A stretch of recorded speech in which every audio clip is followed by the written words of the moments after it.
roster going to be updated. It should be updated online. We just put their eligibility years. We'll figure out everything else once the NCAA gives us some direction. So the only year listed is eligibility right now on the website. All right, with that, Tom, why don't you start us with an opening statement, and then we'll go to John Blau for the first question. All right, appreciate everybody being with us this afternoon. Excited to be back ready for spring football tomorrow. Really looking forward to that. I've had a great 6-week period with our guys in the weight room. Coach Wellman and his staff done a tremendous job with that group and on a consistent basis. And so looking forward to just get back on the field with our guys. A lot of guys back from the 2020 season, as you know, and so anxious to see these guys run around a little bit. And we'll be in helmets only the first couple of days, but also a lot of excitement building up for that. 3 goals for spring football. Number 1, really want to do a great job of improving our fundamentals and technique with an emphasis on just relentless toughness in everything that we do. Number 2, for me, it's about developing our depth in all 3 phases, offense, defense, special teams, and then also scheme adjustments that you always do in the springtime. Looking forward to those opportunities for us to grow our team and continue to improve and get better. As far as some new things to add, Brandon Shelby is going to be our assistant head coach. Moved him into that role. Excited for his growth and development there. Also, Casey Teagard is going to be have the responsibilities of both the Bull and the Husky, which is we're labeling that as an outside linebackers coach, in addition to doing special teams, which he worked with those guys last fall. But being able to name that a little differently, just our edge guys. And then also a couple of roster adjustments. Caleb Murphy has moved. We moved to tight end last fall, which gave us some depth there. We're moving back to defensive line. Gab McCabe also moving back to the defensive line as well, and where he started off. And so we really feel good about the depth they can give us there and competing to play. We got an open competition there at that 3 technique spot with our 2 upperclassmen moving on to the NFL. And so we're excited to see how that plays itself out. And then as far as the Bull position, DK Bonham and Lance Bryant and Mike Ziemba, those 3 guys, are listing those guys as Bulls, which is our weak side hybrid outside linebacker type person. So that's all I have right now as far as the updates. Just really looking forward to getting back on the football field tomorrow and getting rolling. Questions? All right, John, and then Zach.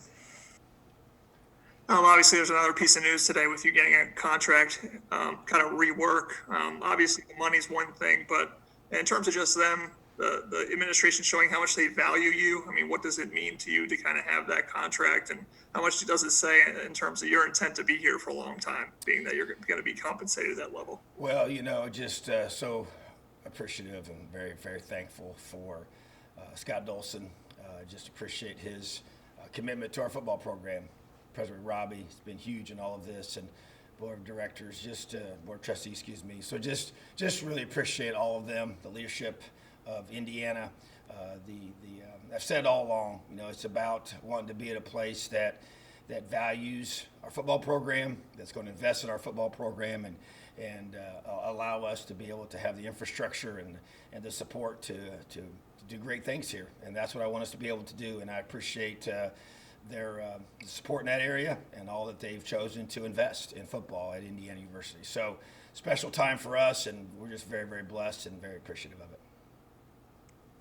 All right, Zach, then Matt Weaver.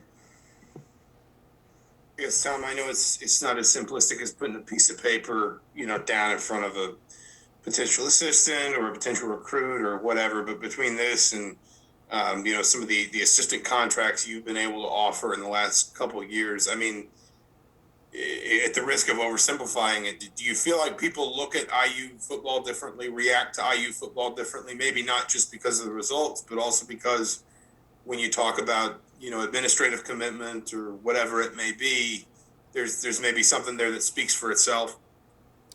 There is, and and we talk to this with recruits, and we always have the conversations about facilities and why they're important. And when I talk to recruits and their families about why facilities are important, it's because it shows commitment, it shows investment, it shows the priority for football at IU. And so, and this is an extension of that, and you think about this too, when you talk to recruits and their families, and they want to know, are you going to be coaching my son, when he's a sophomore and junior and senior, and because that's a big deal. And so things like this send a strong message that direction. The commitment of the university and the commitment of myself and our family to being here. And so that means a lot to me. And it obviously puts a lot of, kind of a lot of power behind your words, that it's not just something that I'm saying. This is the action of the people here that, are in charge of these areas of responsibility in Indiana and the decisions that they chose to make for this. And it's a tribute to our coaching staff, all the players that have come here and believed and bought in and have just created an unbelievable environment. So it's just so many layers. You're right. It's not a simple answer. There's not a simple, piece to this. But boy, it just speaks so strongly to that the culture we've created here, and I say we very strongly. Man, it's taken so many people. It's taken several years. It just didn't happen overnight. So much relationship building, and that's going to continue. And to me, that's the whole point, is that I want to continue to build off the foundation that we've laid here at Indiana, and want to allow this to be able to, to be what I envisioned it to be, when I first got here, and to be able to compete at the highest level in this conference and across this country. And so to be able to have that, this is kind of a next step for us, as a program, and as we move forward, and as our university has chosen to invest in our coaching staff and everybody that's a part of this program. So very, very big step for us for sure, and excited about what the future holds. Matt and then Kevin. Hey, Coach. Congrats on your new deal. Thank you. I appreciate that. Obviously, you had some staff changes as far as your, on the field or full-time staff, but you also lost, I know, a GA on each side of the ball and a recruiting guy. Anywhere on replacements for those two guys on the offensive GA, defensive GA, and then Coach Dwight Wilson's spot at recruiting? Yes, we're moving forward with those. The exciting thing for all those opportunities, you had, Danny had a chance to go get a full-time job, and obviously, just with Dwight going down there with Kane, have a chance to get on the field, and I know that was a huge goal for him and his future, and then Seth being able to go and be with Kane and move forward, and be able to have a position to coach on the field and have his own room was a big deal for him. And so 3 guys that I really appreciate all their hard work here, and in the process of getting those positions filled, and there's a sequence you have to go through with the GA ships, and for them to be able to come here and get in classes and be able to get accepted into those graduate programs, and doesn't just happen quickly sometimes. And so just kind of working through all that right now. Same with the recruiting position, and as is always the case here, it's always about getting the right fits for us. Guys that understand who we are, understand our culture, want to be here. But yeah, it's you see it in all these areas, just the heightened interest of guys wanting to be a part of this culture, of this environment we've created, and be able to help us continue to build it and take the next step as a program. So those are positions that we're in the process of getting filled. Kevin, then Rick Bozich. Hey, Coach, I have kind of like 2 questions for me, but the first one might be quick. The status of Jalen Williams going into spring football, where is he as far as his taking part in it? Yeah, so at this point, just still going through the process of figuring out all the details of every component to that. And so at this point, he'll still be with us and doing things with the team. That's not changed. And so, but still don't have a final verdict on all the things that the court system brings back to us. But, we're just working through that together with him. And secondly, you're coming up on the 1-year anniversary of when sports shut down for COVID. I remember you saying that you were kind of in Florida on spring break at the time, but what do you think you've learned in this past year in the COVID environment, and how are you maybe even going to have to continue to be careful even though, numbers are improving? Well, first of all, we're still on this, with similar protocols. We're still testing our guys multiple times a week currently, and that will continue throughout spring football. We're wearing masks in the buildings. Won't be wearing them on the practice field or during outdoor workouts, as far as the players don't. Coaches will still be doing that during practice. So some of those things have not changed. You think about it, when this happened, like I said, a year ago, and we had our first 4 practices in, and then we left for spring break, and then everything changed. And so, we have learned an awful lot, and I think that right now we're trying to figure out what, what's the rest of spring going to look like, what's recruiting going to look like, what's camp's going to look like, the summertime. Don't have a lot of answers for that right now, but, I think just the ability to be able to be flexible and adapt to things, and the utilization of technology in recruiting has continued. The Zoom calls have become a huge part of the whole process, and virtual tours and virtual everything has not changed. So that's really, we're in the same boat. More so at this time last year, we didn't even know about any of that stuff yet. And so, but at the same time, you have to be able to make pretty quick adjustments. A lot of preliminary plans for May and June and July without a lot of answers yet. So that kind of has taught us that you still got to have great planning. You just don't know what those ultimate calendars are going to look like. So we have to have a lot of things that are in place, ready to go when we get the green light for that to be the case. So a lot of unanswered questions still for what lies ahead, but we're going to be very, very cautious in regards to this virus and how we have to deal with it. And moving forward, we're taking nothing for granted. Yeah, the numbers are definitely improving, in this area for sure and across the country, but we're not going to let up. We just want to make sure we're doing everything we can to protect our players and our staff. All right, Rick, and then Rabbi. Yeah, Tom, we had Michael on a Zoom call a couple of weeks ago. What are your expectations or hopes that he can achieve, I guess, during the spring? And I'm sure he's not going to, participate in scrimmages or anything like that. But is your expectation that he will be able to play in August when camp arrives? Yeah, he's done a tremendous job following everything we've asked him to do from a medical perspective. Been, meeting with him, meeting with his staff, with him, and just different things to get him mentally growing and developing as a leader, developing in his understanding of defenses and all the different things he has to do, to run the offense. And so just keep building and progressing. So he's just extremely diligent in those areas, and just want to see him just keep growing, like all of our guys. I just want him to take another step in his growth and the holistic part of how he has to approach the game and be able to get where he needs to be. And so, yeah, we expect him to be ready to play to start the season. It's obviously got a progression there. Won't see much here this spring with him.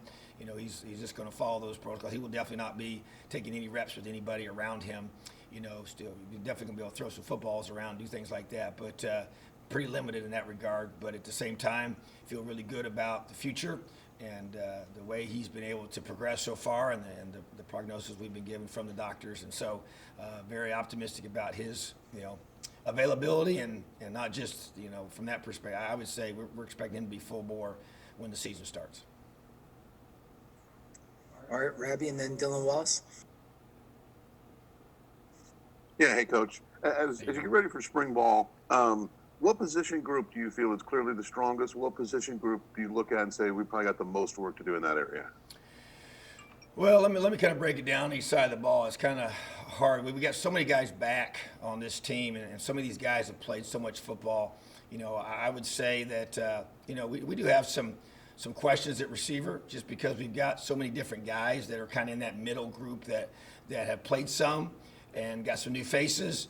But also got some real strong veterans coming back. But I just think there's a lot of question marks there as far as some of these younger guys. How much of a step are they going to be able to take to be able to really give us true depth at that position?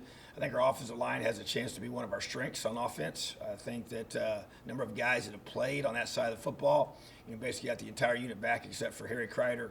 And so just really excited about their development in the weight room these past several weeks, and their future development.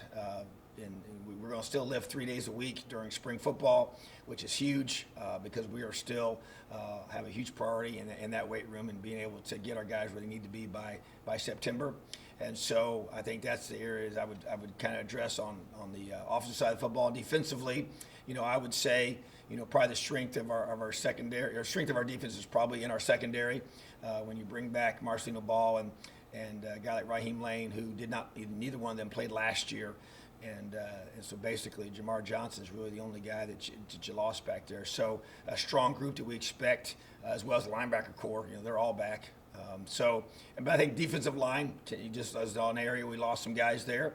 The guys need to step up, some younger guys. I've already mentioned the 3 technique position is going to be an intense competition.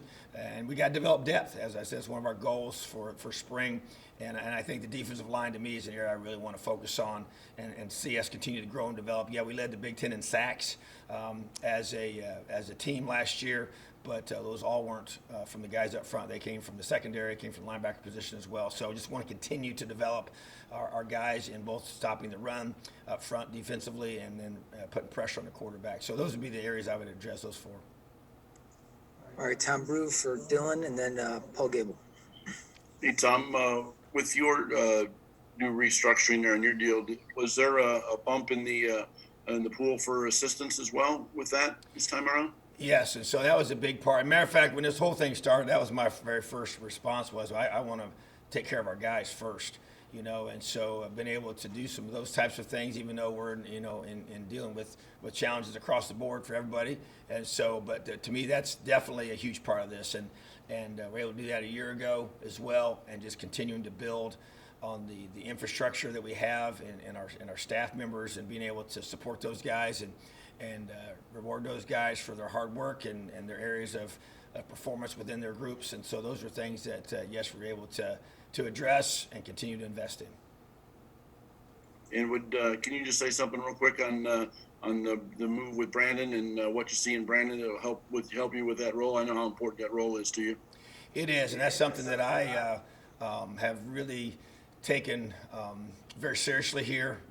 Sometimes certain staffs, those roles can be just titles that they give to people just for, pay purposes or different things. But I really choose to do it in a way that's very purposeful, that helps, helps our staff get better, and I know he's a guy that he and I, as we've talked, and his, you talk about what, we did with Mike Hart and his desire to want to be a head coach one day, and same with Dylan McCullough, and as associate head coach, and with Brandon Shelby, his same desire to want to be a head coach one day and grow in his area. I feel like he has a really strong personality to be able to address our players, and has a good connection with our players, and understands them well, and that assistant head coach role to me. So we had a meeting together with myself and Dylan and Brandon and Mike Doig, and so we all 4 of us sat together and just kind of mapped out their areas of responsibilities and where I really need them to help us. And so it's very specific things that we go through, and so we really need his help and support to keep a pulse of our team, and being able to be a great voice to our players, and understanding situations off the field, even on the field, even things in facility-wise, just giving me a great temperature and pulse of our team with him.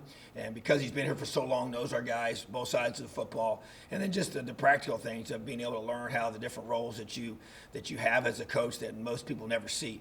And so those are things that we've decided to go about and really address with those 2 guys, and help me become a better head coach, because it's like everything else that we do here. We're all in this together, and we don't care who gets credit, because it's not about me, and those guys have that same mindset.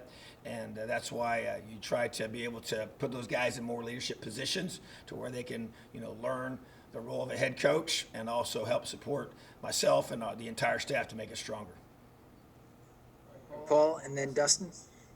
Hey, Coach, how excited are you to get back out there with new pieces in terms of your early enrollees, new pieces in the coaching staff, and also your expectations for Jack Tuttle this spring? And then how is Thomas doing with his rehab? Yeah, I'm very excited. That's what I love about spring. You have, new guys that come in mid-year. We had several of those, anxious to see what they are able to do on the football field. You've seen them in the weight room workouts and the running and the indoor on those different things. But with the ball out there and playing football, seeing where they're at, and whether it's the 3 transfers that came to us collegiately or the high school guys that came to us right from high school. So looking forward to that. As you mentioned, we got 2 new coaches as well. Be able to see them out there with their guys. And I've coached with Dylan McCullough before, but never coached with Charlton. And to see him lead our defense, that excites me. I'm really looking forward to seeing him. We've been in some heavy meetings ever since he got here. Actually, before he got here, we started on Zoom, and then when he got here physically, it's been in person. So just love his leadership style, love his organization. Attention to detail is very, very high level and very meticulous, which is what I love. And so anxious to see him out there, holding the guys accountable, see his energy at practice. I know he's going to have that. And just the attention to detail as he coaches, and as we hold our guys to high standards of how we practice. And that's the thing to me. I love spring ball because you don't have, when you get into the season, it's always you're always getting ready for a game. And so you have that deadline that kind of drives things and makes you have to go through things at a certain tempo. Whereas here you got a lot of time to teach, a lot of time to go through very, very thoroughly of your fundamentals and your technique, the things that we believe separate us and allow us to have an edge about ourselves here and how we play the game, and be able to really spend time reinforcing those things, and just the culture you want to build with how your team's known when you take the field and how you play this game on offense, defense, special teams. And we have our 3, every side of the ball has a DNA to it. Those 3 things that, man, you want to be able, those things want to show up, when you see us play on offense, when you see us play on defense, when you see us play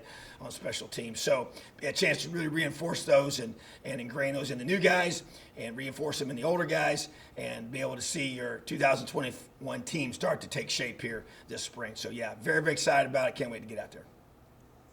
All right, Dustin. Paul actually just asked, I want to ask this question too about Jack Tuttle. I mean, you mentioned Michael probably won't be able to take very many reps at all. What do you think that can do for Jack's development? What are you kind of expecting out of him or hoping to see from him in the spring? Well, I think it's a big spring for him, and I think that, even with Dexter Williams as well, those 2 quarterbacks are going to be taking a ton of reps.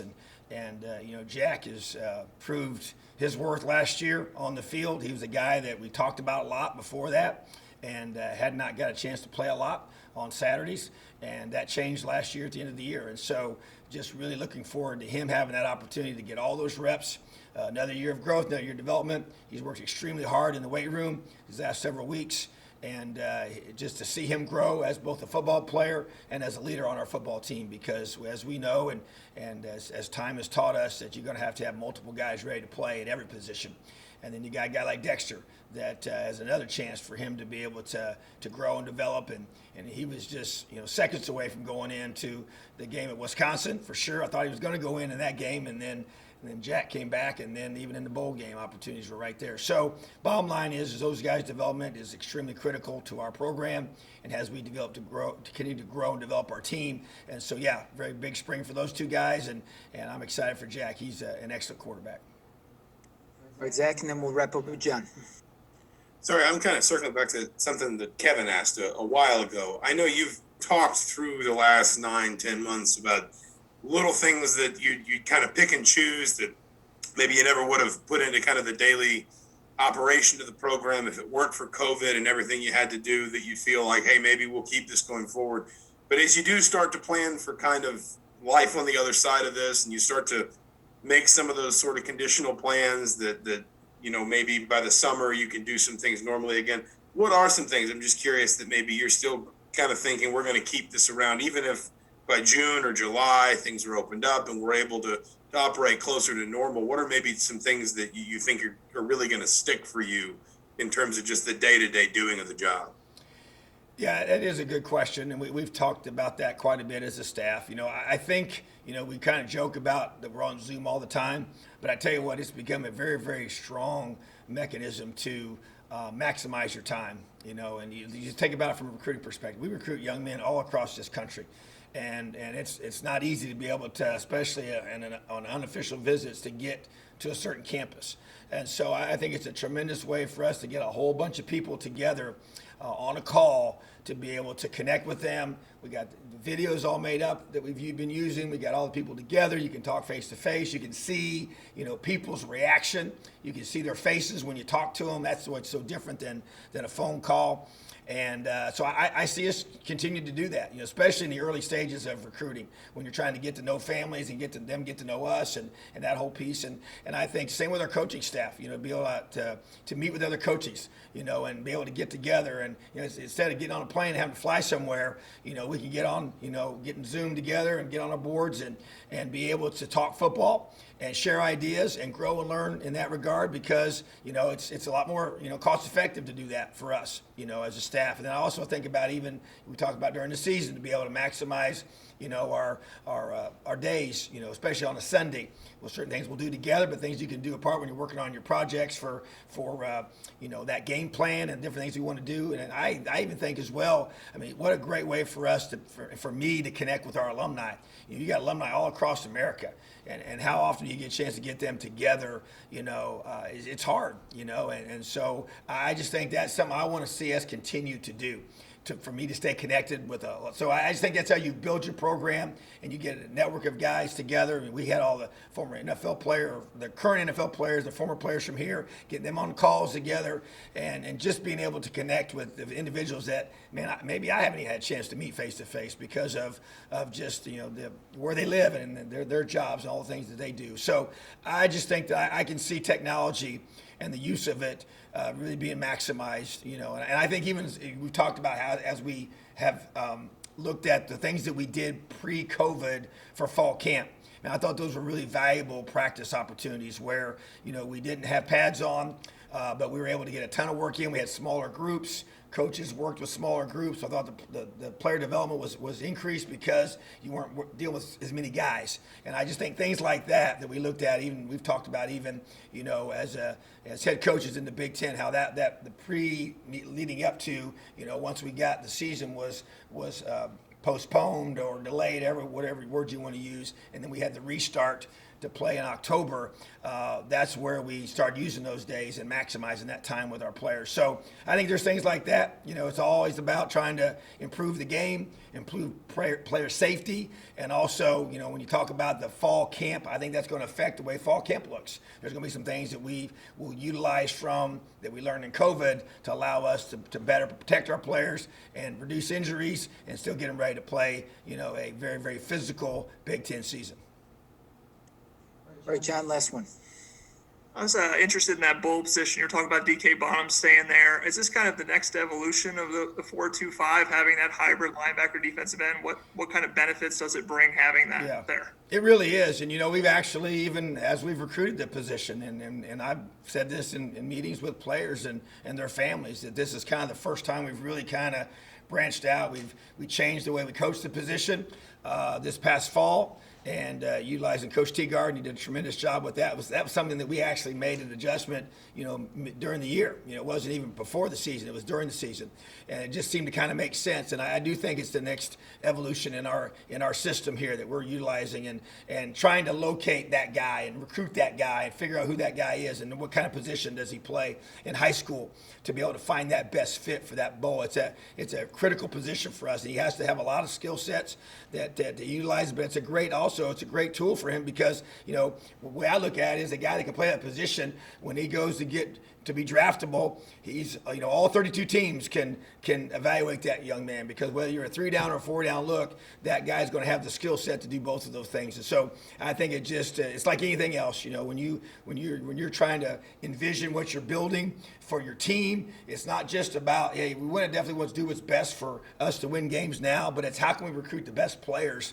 to play certain positions. And so I just think that's just kind of definitely the growth of that position as we've tried to be able to help us on our team as well as go recruit guys to fit that role. So really excited about those three guys, and we'll have a chance to see some specific work with them and their position coaches as we divide up practice times and get them developed in the areas they need to be able to have to play at a high level with that position.